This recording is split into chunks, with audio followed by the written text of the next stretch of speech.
parents secretly gave my sister $1,000 a week while I paid for her education because they had no money. When I found out, I cut them off and took money back. I've always worked hard. I'm talking about the kind of hard where you sacrifice your sleep, your weekends, and your sanity just to keep things afloat. For most of my life, it felt worth it.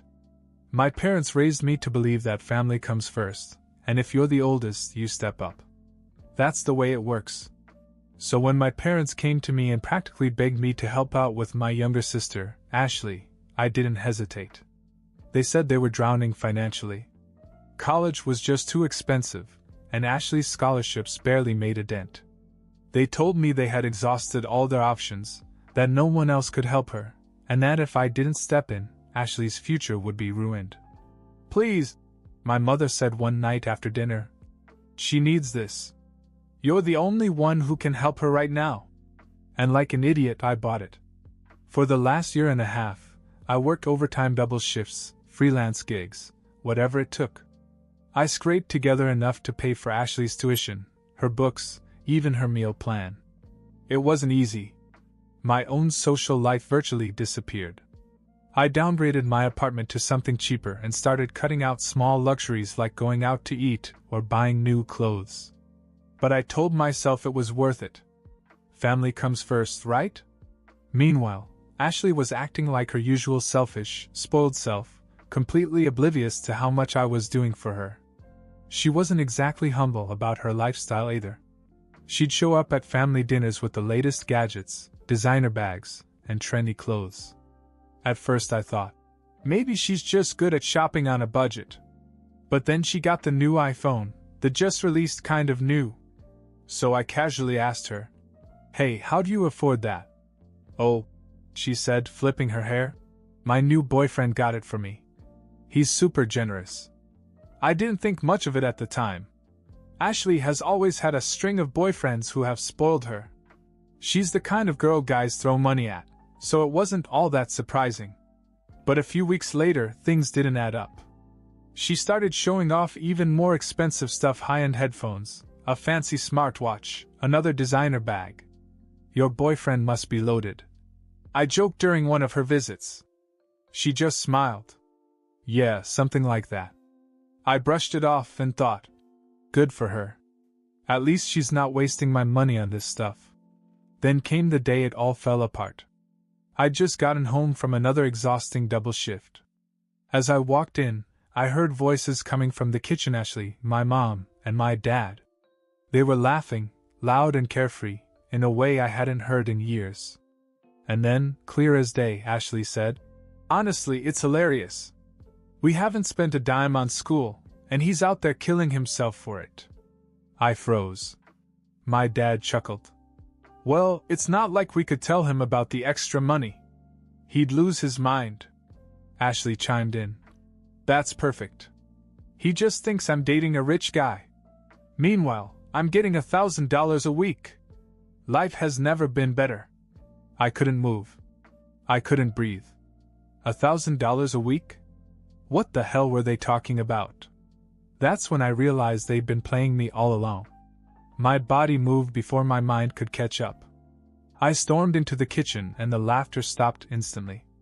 The three of them froze like deer in the headlights, their faces going through shock, guilt, and worst of all, a flicker of annoyance. "What the hell did I just hear?" I asked. No one answered. My mom and dad exchanged glances, and Ashley stared at the floor, suddenly fascinated by her shoes. $1,000 a week? I continued. "You've been giving her $1,000 a week while I've been breaking my back to pay for her school. Are you serious?" My dad cleared his throat as if trying to come up with a good excuse. "Look, we were going to tell you, Dash." "When?" I cut him off. "After I dropped dead of exhaustion?" Ashley, finally deciding to speak up, said, "Okay, calm down. It's no big deal. It's not like you're broke or anything." "Not a big deal?" I repeated, almost laughing. "I've been living on instant noodles for months, Ashley. I sold my car to make sure your tuition was paid. Do you even understand what that means?" My mom stepped in and tried to defuse the situation. We didn't mean for it to happen this way. We didn't want to burden you with everything at once. I stared at her in disbelief. Burden me? You led me to believe that I was the only one who could help her. You said you had no money. My father sighed and rubbed his temples. We had a little bit put aside. It wasn't enough for school, but we thought Ashley deserved something for herself while she was studying so hard. Ashley snorted and muttered. It's not like I asked for it. That was it. I snapped. You didn't ask for it? Are you kidding me? You've been flaunting it in my face, your new phone, your bags, all that crap. Meanwhile, I'm the idiot paying for your education. Ashley rolled her eyes. Oh, stop acting like a martyr. You're the one who offered to help. Because Mom and Dad made me. I shot back. The room went silent again. No one looked at me. My parents wouldn't even meet my eyes, as if they couldn't handle the fact that their plan had blown up in their faces. I took a step back, suddenly feeling like a complete fool. Unbelievable, I muttered. Did you really think I wouldn't find out? My father finally spoke, his voice soft. We didn't want to hurt you. We just wanted Ashley to have the best start in life. I laughed bitterly. And what about me? Don't I matter? Or am I just your cash cow? No one answered. The betrayal hit me like a punch in the gut. All the nights I'd stayed up late worrying about bills. All the sacrifices I'd made thinking I was helping my family. And here they were, sitting in the kitchen, laughing at how they tricked me. Something inside me shifted at that moment. I wasn't going to let them get away with it. I stood there for what seemed like an eternity, staring at the three of them. The silence was suffocating, but I wasn't going to be the one to break it. I wanted to see if any of them had the courage to say something, anything that might make this betrayal less painful. But they didn't. All right, I said finally, my voice calm but cold. If that's the way it is, then I'm done. My mother's head shot up. What do you mean, done? I mean I'm done paying for Ashley's school. Done working myself to death for this family. Done being the guy you take advantage of. Ashley scoffed. You're being so dramatic. I ignored her and turned to my parents. You want her to have the best start in life? Fine. Then you can pay for it yourself. My dad tried to protest. Wait, let's not make any rash decisions here, Dash. Rash? I interrupted. Rash was you lying to me for a year and a half. Rash was you giving her $1,000 a week while I struggled to pay her tuition. This is me finally putting myself first. I turned and headed for the door. Where are you going? My mother called after me. To fix this, I said without looking back. The first thing I did was call the college. I explained that I'd been the one paying for Ashley's tuition, and I wanted to see if there was a way to put a hold on her account. They told me that since the payments were coming out of my bank account, I had every right to put a hold on them. I did it right then and there. The next call was to my bank. I'd set up a joint account with my parents to make it easier for them to manage Ashley's expenses while I was at work. Big mistake. I immediately had the account frozen. It was petty, sure. But in the moment, I didn't care. They had been using my money to fund Ashley's shopping sprees, and I wasn't going to let that continue. When I got home that night, the storm hit. My parents were waiting for me in the living room, and they were furious. You froze the account? My dad demanded. Yes, I said. What were you thinking? My mom added. How is Ashley going to pay for her classes now? That's not my problem anymore, I replied. You've made it clear that I'm just a paycheck to you. So figure it out. Ashley walked in, looking more annoyed than upset. Seriously, dude? You're just going to screw me over like this? I looked at her and said, I didn't screw you over. You did that all by yourself. She opened her mouth to say something, but I cut her off. I heard you laughing about it, Ashley. About how I was an idiot for paying while you got free money from Mom and Dad. Do you have any idea how humiliating that was? I killed myself for you and you couldn't even say thank you. She rolled her eyes again.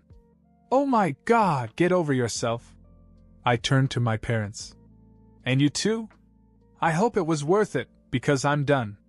Don't call me for money, don't ask me for favors, and don't expect me to bail you out of this mess. My mother started to cry. My father just looked defeated. But I didn't feel bad, not this time.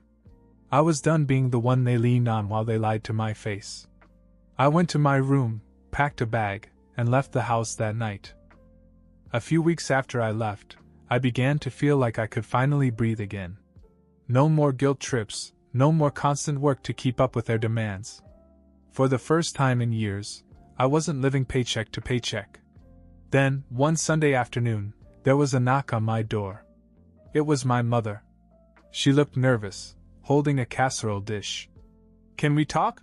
she asked. I didn't really want to, but I let her in. She sat down at my table, fidgeting, while I stood across from her. "We miss you," she said.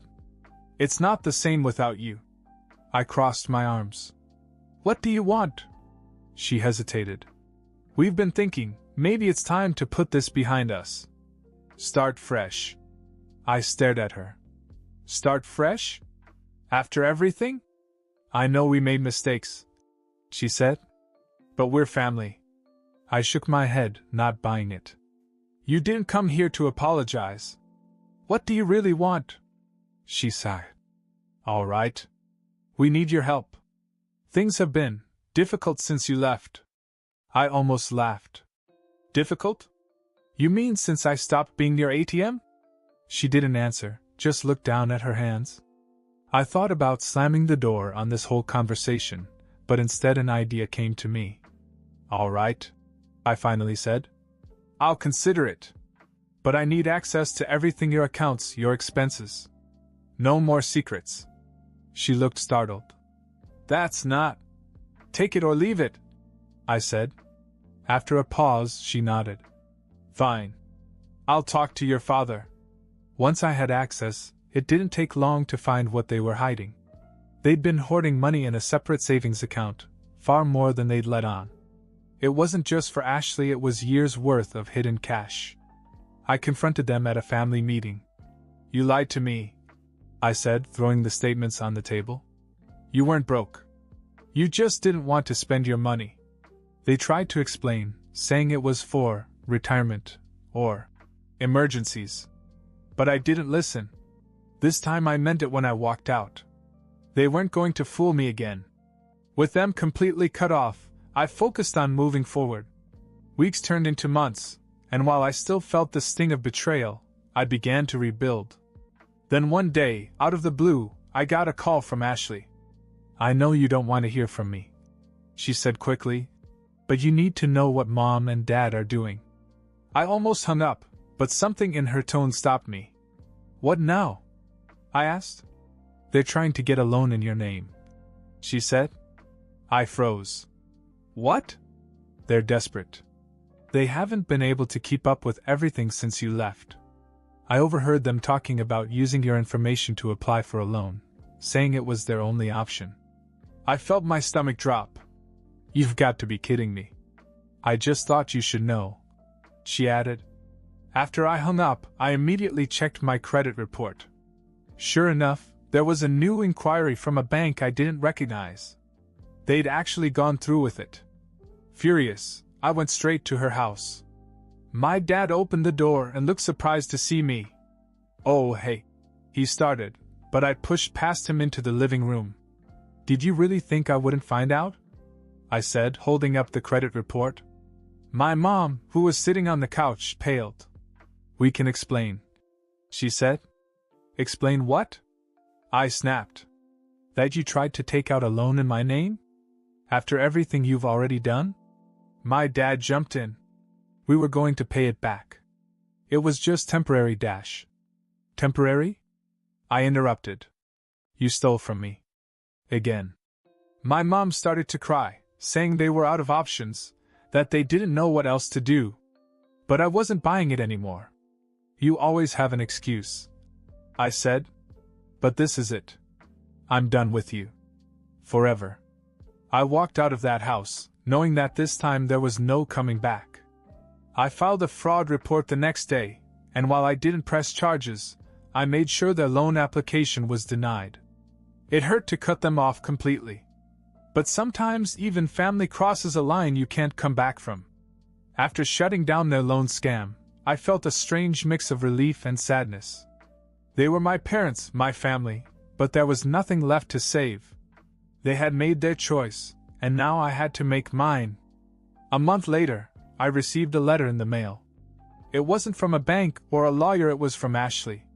Handwritten, no less. In it, she admitted that she'd known more about Mom and Dad's plans than she'd let on. She apologized for going along with it, saying she was afraid of losing the support she'd always counted on. She wrote that seeing me stand up for myself made her realize how much she'd let them control her, too. She ended the letter by saying that she wanted to make things right. She had dropped out of college for the semester, gotten a part-time job, and was working on paying me back the money I'd spent on her tuition. I didn't know how to feel. Part of me was still angry, but another part of me felt like maybe, just maybe, she was finally growing up. I didn't answer the letter right away. Instead, I focused on myself, my career, my life, my happiness. For the first time, I didn't have the weight of my family's problems on my shoulders. Months went by before Ashley reached out again. This time it was a text message.